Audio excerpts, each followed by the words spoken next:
Keterangan Sayyidah Aisyah radhiyallahu taala anha. Perhatikan kalimatnya. Ya. Bima makna ma ra'aitu Rasulullah sallallahu alaihi wasallam. Saya enggak pernah lihat Rasulullah sallallahu alaihi wasallam istakmala Ramadan, istakmala siyamahu, menyempurnakan puasanya illa Ramadan, kecuali di bulan Ramadan. Jadi Sayyidah Aisyah tidak pernah melihat Rasulullah puasa penuh selama sebulan, begitu sangat baik, ya. Kecuali kata beliau, saya lihat di bulan Ramadan, di penuh puasanya, sempurna. Nah, yang menarik kalimat selanjutnya, wa ma yakfuru siyamahu minhu fi Sya'ban.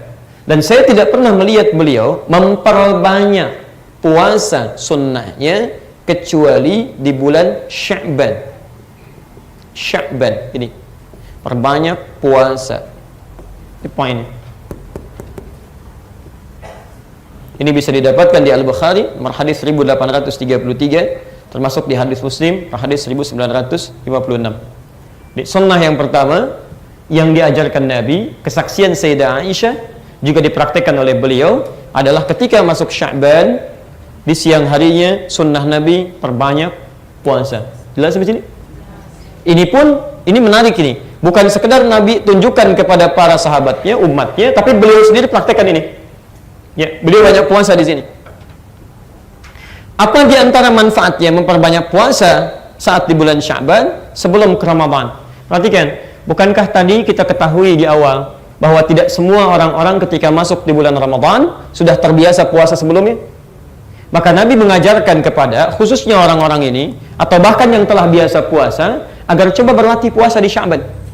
Latihan perbanyak, sehingga ketika masuk ke bulan Ramadan, tubuh ini sudah bisa beradaptasi, secara biologis sudah kuat untuk masuk menunaikan puasa, sehingga ketika dia masuk ke Ramadan, ini sudah bukan latihan lagi, tapi sudah normal dia jalani. Baik, kalau sehari banyak tidak? Sekali puasa banyak tidak? Halo? Satu itu banyak tidak? Yang bilang banyak angkat tangan. Yang bilang tidak? Yang enggak jelas. Baik, satu banyak tidak?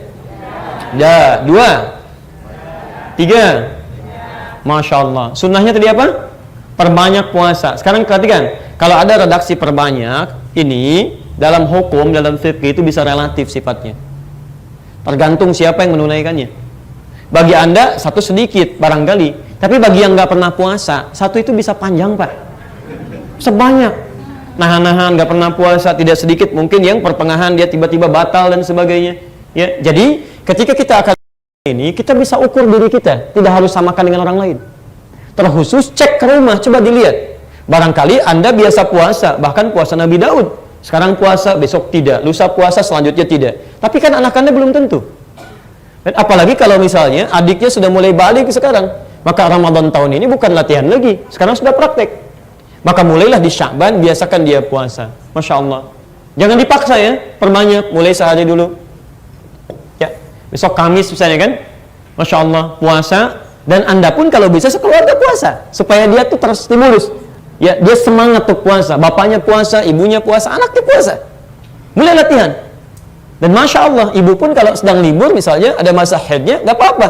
Ya, Anda makannya diatur, tahan, untuk menunjukkan bahwa menghargai si anak yang sedang puasa. Cari ruangan tertentu, waktu tertentu. Ya, jadi begitu si anak yang misalnya berusaha, belum tentu dia final sampai dengan ke maghribnya. Begitu zuhur dia buka, mau buka, karena masih tahap latihan, nggak apa-apa. Ya nak, Masya Allah. Apresiasi dia Pak, puji dia. Ya, puji kepada Allah Subhanahu Wa Taala, tunjukkan kepada dia. Nah, Masya Allah, Alhamdulillah ya. Dulu, mama waktu seusia kamu nggak bisa sampai zuhur begini. Kamu sayang bisa bertahan sampai jam 1, Masya Allah, pintar anak papa ya. Besok sampai asar ya, Masya Allah. Besok dia coba lagi sampai asar. Besoknya lagi sampai maghrib, Masya Allah. Begitu sampai dia ke masa maghribnya, tambah lagi, Ramadan, dia sudah tidak mengeluh. Itu poinnya. Barangkali ada yang baru masuk Islam juga, belum terbiasa puasa gitu kan. Anda bisa latihan saat ini. Ya. Tanya kawan Anda, dekati, bimbing dia, mulai puasa, sehingga bisa terbiasa dengan ini. Masuk Ramadan, dia sudah bisa menunaikan dengan baik sampai sini. Paham ya?